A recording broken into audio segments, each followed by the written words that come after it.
En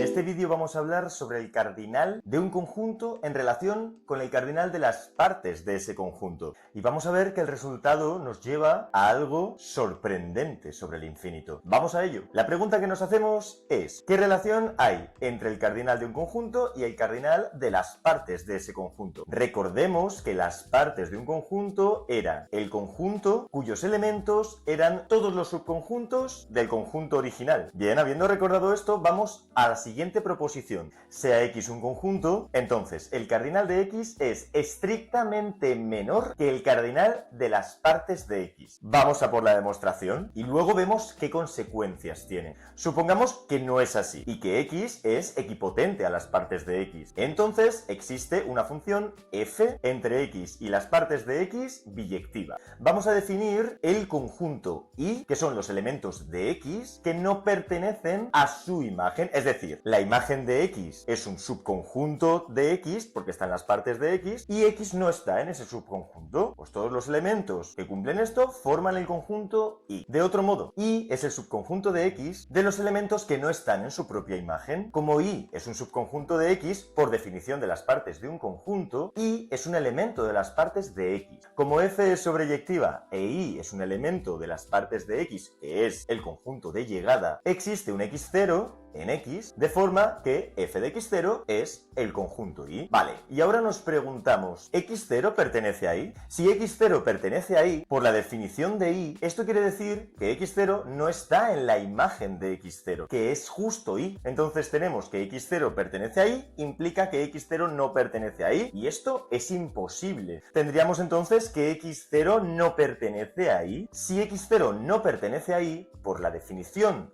de Y, x0 pertenecería a f de x0, que es Y. Y lo que tenemos aquí es que x0 no pertenece a Y, implica que x0 pertenece a Y. Y esto también es imposible. Como no hay ninguna posibilidad más que x0 esté en Y y x0 no esté en Y, y ninguna de las dos es posible, esto es que hay una contradicción. ¿Con qué? Pues con que exista una función de x en las partes de x biyectiva. No puede existir una función de x en las partes de x biyectiva. En particular, lo que hemos visto es que no puede ser sobreyectiva, aunque sí que podríamos definir una función inyectiva, tan sencillo como entre x y las partes de x, a cada elemento de x, asignarle el conjunto cuyo único elemento es él mismo. Acabamos de probar que el cardinal de x es estrictamente menor que el cardinal de las partes de x. Como mínimo, el cardinal de las partes de x debe ser el de x, porque es inyectiva, pero al no ser sobreyectiva, no pueden ser iguales. De ahí este menor estricto. Esto nos lleva a una consecuencia inmediata, que es que el cardinal de los naturales es estrictamente menor que el cardinal de las partes de los naturales. El cardinal de los naturales lo llamamos Aleph 0, y que haya esta desigualdad nos dice que las partes de n es un conjunto no numerable.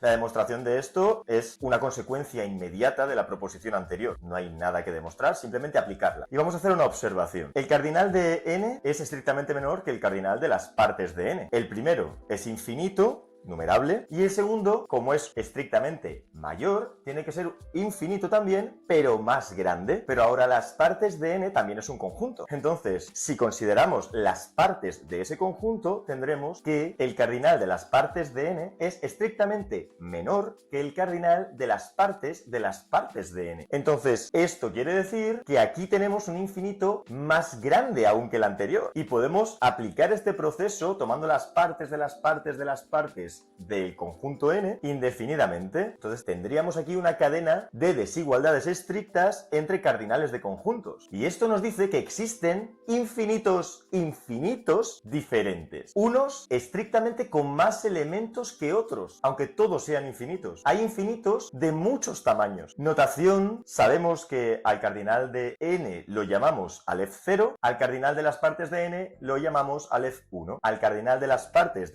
de n lo llamamos Aleph 2 y así sucesivamente. Lo que tenemos es que Aleph 0 es estrictamente menor que Aleph 1, que es estrictamente menor que Aleph 2, etc. A estos números Aleph los llamamos cardinales transfinitos y representan números infinitos diferentes. Para terminar el vídeo voy a hablar sobre la hipótesis del continuo. Recordemos que el cardinal de los números reales lo llamábamos C, el cardinal del continuo, y lo que nos dice la hipótesis del continuo es que Aleph 0 es estrictamente menor que C y que entre Aleph 0 y C no hay ningún otro cardinal. Es decir, que no existe un conjunto con cardinalidad entre Aleph 0 y C. No hay ningún conjunto en medio de algo que tenga la cardinalidad de los naturales y algo que tenga la cardinalidad de los reales. En el siglo XX, Carl Gödel y Paul Cohen demostraron que la hipótesis del continuo es un enunciado indecidible en la teoría de conjuntos basada en los axiomas de Zermelo-Fraenkel. ¿Qué quiere decir que sea indecidible? Pues que no se puede demostrar que es cierta ni que es falsa a partir de los axiomas. Es decir, podemos aceptar la hipótesis del continuo y no cambia nada en la consistencia de la teoría de conjuntos. Podemos aceptar también que la hipótesis del continuo es falsa y tampoco cambia nada en cuanto a la consistencia de la teoría de conjuntos. Esto revolucionó las matemáticas en el siglo XX, porque los matemáticos pensaban que las matemáticas eran capaces de demostrarlo todo. Y Gödel, con su teorema de incompletitud, demostró que no es así. Cualquier teoría basada en axiomas que contenga la aritmética de los naturales va a tener siempre enunciados indecidibles. Para más contenido matemático, sígueme en YouTube, Instagram o TikTok en las mates de Cer.